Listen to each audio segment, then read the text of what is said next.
प्रभु यीशु के सामर्थ्य नाम में आप सबको जय मसीह की, प्रेज द लॉर्ड। आइए आज के मनन के लिए हम प्रभु के पवित्र वचन को निकालें। मेरे साथ तीमुथियुस की पुस्तक निकालिएगा, पहला तीमुथियुस 5वां अध्याय और उसका वचन 22। हम 22 पद के आखिरी भागों पर मनन करेंगे, पर इस समय हम पूरा वचन पढ़ते हैं। यहाँ पर लिखा है, किसी पर शीघ्र हाथ न रखना और दूसरों के पापों में भागी न होना, अपने आप को पवित्र बनाए रख। Praise the lord, hallelujah. परमेश्वर के लोगों, प्रभु का वचन हमसे आशा करता है कि हम पवित्रता में बने रहें। इस संसार में, पाप में, जगत में अपने आप को पवित्रता में रखना कठिन है, कई बार बड़ा मुश्किल लगता है। पर सच कहीं ये मुश्किल नहीं है, असंभव नहीं है। प्रभु सहायता करता है, परीक्षा में वो निकास करता है, वो मदद करता है। पर प्रभु का वचन कहता है पवित्रता में अपने आप को बना के रखना जरूरी है। अगर आप पवित्रता में रहेंगे, आप परमेश्वर के फेवर को देखेंगे। प्रभु के वचन को निकालिए, परमेश्वर के वचन को देखिए। आप पुराने नियम में यूसुफ के जीवन को जानते हैं। एक जवान लड़का, प्रभु का भय मानने वाला, परमेश्वर के पवित्रता में रहने वाला, पर उसे पोतीपर की पत्नी ने खुलेआम ऑफर किया कि वो उसके साथ व्यभिचार करे, गंदा काम करे, कुकर्म करे। इस लड़के ने उस खुले न्योते को रिजेक्ट किया, कहा नहीं। कितना मुश्किल है ना एक जवान लड़के के लिए बात बोलना, जबकि उसे खुलेआम पाप करने का अवसर मिले।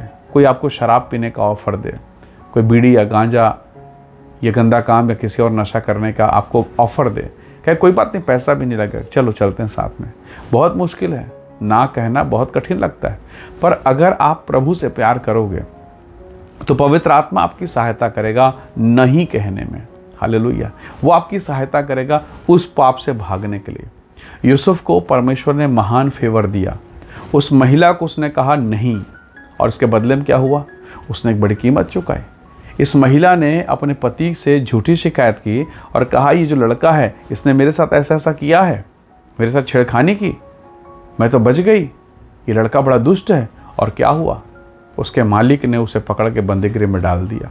अब पवित्रता में रहने का बताइए ये इनाम। पर कई बार आपके साथ ऐसा होगा कि आप सही रहेंगे तब भी लोग आपकी बुराई कर देंगे, आप सही रहेंगे तब भी आपकी निंदा होगी। पर आपको डरना नहीं है। जब प्रभु के दासों के साथ हुआ, अगर आपके साथ हो रहा, कोई बड़ी बात नहीं। अगर उसने ऐसा करने के बाद उसको भी छुड़ाया तो निस्संदेह प्रभु आपको भी छुड़ाएगा। यूसुफ के साथ क्या हुआ? अगर कल्पना कीजिए, अगर ये जवान लड़का उस महिला को हाँ कह देता तो शायद वो पाप का जीवन बड़ा एंजॉय करता, उसको बड़ा मज़ा आता पाप करने में, और उसकी प्रमोशन होती, उन्नति होती। ज़्यादा से ज़्यादा क्या बनता? वो पोतीपर मिस्र जैसे बड़े साम्राज्य में एक छोटा अधिकारी है, एक प्रांत का अधिकारी। उसी लेवल तक वो यूसुफ का उन्नति, प्रमोशन होता। पर उसने नहीं कहा और अब जेल में है। कई साल तक वो जेल में सड़ता रहा। एक दिन परमेश्वर ने कार्य किया। उस देश के राजा फिरौन को एक ऐसा स्वप्न आया जिसका अर्थ कोई मंत्री, कंत्री, कोई ज्योतिष, कोई पंडित बता नहीं सका। तब किसी ने कहा कि जेल में एक जवान लड़का है जिस पर परमेश्वर का आत्मा वो बता सकता है। यूसुफ को बाहर निकाला गया और राजा के सामने खड़े होकर उसने सब बातों को, यानी सब गुप्त भेदों को डिकोड कर दिया, ओपनली उसने बता दिया। राजा इतना प्रभावित हो गया, प्रभु के आत्मा ने उसकी अगुवाई की और अब उस देश का प्रधानमंत्री इस जवान को बना दिया गया। जो पहले प्रधानमंत्री थे उसको टर्मिनेट किया गया होगा और उसके बदले में इसे प्रमोट किया गया। देखिए पवित्रता में रहने का क्या रिवॉर्ड, क्या इनाम परमेश्वर ने उसे दिया है। Praise the Lord. तो प्रभु के लोगों, कई बार आपको लगेगा कि मैं अपने ऑफिस में, अपने ड्यूटी में, अपने काम में क्यों ईमानदार रहूं, क्यों पवित्रता में रहूं, बड़ा इनाम है इसका। लेकिन हाँ, स्कूल कॉलेज में, संसार के चहल पहल में, मार्केट में, या जहाँ आप छोटा मोटा काम करते हैं या एक बड़ा बिजनेस करते हैं, या फिर आप कोर्ट कचहरी में, कहीं भी हो, इस पाप में, संसार में अपने आप को निर्दोष बनाना, पवित्रता में चलना सच में कठिन है। पर यह असंभव नहीं है। मेरे और आपके लिए तो बहुत कठिन है। पर परमेश्वर का आत्मा जब आपको फेवर देगा, आपके साथ रहेगा, आप बड़ी बड़ी परीक्षा से जीतेंगे, आप जयवंत होंगे। हो सकता है कुछ दिन तक आप कठिन परिस्थिति में रहें, पर प्रभु का आत्मा आपकी सहायता करेगा। यहोशू की पुस्तक उसका 3रा अध्याय उसके वचन 5 में परमेश्वर के वचन में लिखा है, प्रभु ने यहोशू से कहा, अपने आप को पवित्र करो और तब कल मैं तुम्हारे मध्य में आश्चर्य कर्म करूँगा। Praise the Lord. कई बार हमारे जीवन में आश्चर्य कर्म क्यों नहीं हो रहा है? आप कलीसिया में बहुत अच्छे हैं, वचन में भी बहुत अच्छे हैं, प्रार्थना, दुआ, आराधना सब में अच्छे हैं, दान दशमान सब चीज़ों में अच्छे हैं, पवित्रता में गड़बड़ है, वहाँ गड़बड़ हो रहा है। कोई नहीं जानता, पर अंदर ही अंदर वही चीज़ खाई जा रही है जिससे आपको दूर रहना है, वही आपको बार बार गिरा रहा है। आप प्रार्थना कर रहे हैं, जय नहीं पा रहे हैं। जय किसकी ओर से मिलेगा? परमेश्वर की ओर से। आप शारीरिक होकर कैसे उसको जीत पाएंगे? संभव नहीं है। क्या मैं और आप शैतान का सामना कर पाएंगे, टिक पाएंगे? कभी नहीं। पर यीशु मसीह के अनुग्रह के द्वारा, यीशु के नाम के द्वारा हम जय को प्राप्त कर सकते हैं। Praise the lord, hallelujah. प्रभु के लोगों, शद्रक, मेशक, अबेदनगो नाम के 3 जवान थे। दानियेल के पुस्तक में इसका वर्णन है। इन तीनों जवानों को कहा गया कि वो राजा का अशुद्ध भोजन ग्रहण करें, दारू पिएं, शराब पिएं, अशुद्ध भोजन को खाएं। और ये तीनों जवान परमेश्वर के भय मानने यहूदी जवान थे, प्रभु के भय भक्ति में रहने वाले जवान थे। इन लोगों ने कहा हम नहीं खाएंगे, हम राजा का भोजन खाकर अपने आप को अशुद्ध नहीं करेंगे। उनके प्रधान उनको समझाया, उसने कहा हमें थोड़ा मोहल्लत दीजिए और हमें चेक कीजिए, हम सादा साग पात खाएंगे और हमारे चेहरे को, हमारे शरीर को जांचिए, परखिए कि हम हष्ट-पुष्ट हैं कि नहीं, अन्यथा फिर हम उसी को खा लेंगे। परमेश्वर ने अनुग्रह किया और इन जवानों को उनकी ईमानदारी के कारण बेहतर स्वास्थ्य दिया। कई बार आपको लोग मिल जाएंगे, आपको कोई नशा करने के लिए पैसा भी दे देगा, फ्री में पिला देगा, पाप करने के लिए फ्री में लेके चला जाएगा। और ऐसे समय में क्या आप नहीं बोल पाएंगे?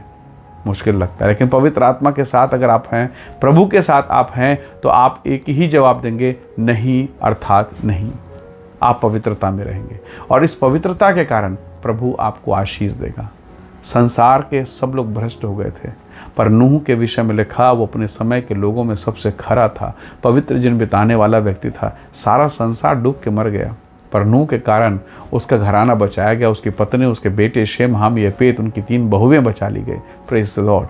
प्रभु के लोगों, आपकी धार्मिकता, आपकी पवित्रता, आपकी खराई के कारण आपको नहीं मालूम कितने लोग बचने वाले हैं। हो सकता है आपकी पत्नी, आपका पति, आपका बेटा, बेटी, घराना, परिवार, आप खराई में रहें। कोई किसी आपकी बुराई कर दे, कोई आपकी निंदा कर दे, कोई आपके बारे में ये कह दे, हाँ तुझे तो ये बोल रहा था, ऐसा तो बोल रहा था। क्यों? जिसे हमने अपने कान से नहीं सुना उसकी बात को मानकर क्यों विश्वास करें और क्यों अपने मन को खराब करें? बहुत बार क्या होता है मालूम है, आपने किसी को आपके बारे में, अपने बारे में बोलते सुना नहीं है, उसने कहा था इसलिए आपका मन खराब हो गया। किसने बताया? जिससे सुनना था उसने नहीं बताया, किसी और ने बताया। आज बहुत सारे लोगों के जीवन का चैन इसीलिए उड़ गया है क्योंकि उन्होंने सुना अपने बारे में, किससे? डायरेक्ट उससे नहीं सुना, किसी और से सुना। क्यों अपना दिमाग खराब करें? और अगर उसने कुछ बोल भी दिया, मान लीजिए आपके खिलाफ में, आपके विरोध में, आप तो ऐसे नहीं होना, तो फिर क्यों टेंशन लेना? याद रखिएगा, मैं अक्सर इस बात को बोलता हूँ, अगर एक बुराई करने वाला मान लीजिए फिनाइल को अपने मुंह में ऐसे भर ले और किसी को ऊपर ऐसे मुंह से पिचक दे, पुरक दे, थूक दे, तो फिनाइल पीने वाला पहले मरेगा या जिसके ऊपर उसने थूका है वो पहले मरेगा? फिनाइल पीने वाला, जहर पीने वाला।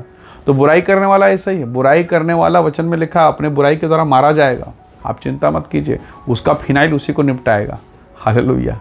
तो आप पवित्रता में रहेंगे तो प्रभु आपको सम्मानित करेगा, आपको आशीषित करेगा। वचन कहता है पवित्रता को बना के रखना है। Praise the Lord. आइए दुआ करें ताकि प्रभु हमारे घराने को, हमारे परिवार को आशीषित करे। स्वर्ग में विराजमान परमेश्वर, मेरे प्रिय भाई बहनों को मैं आपके हाथों में सौंपता हूँ।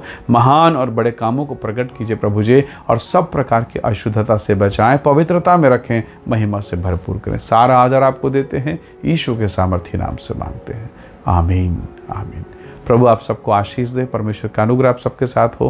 Praise the Lord. जय मसीह।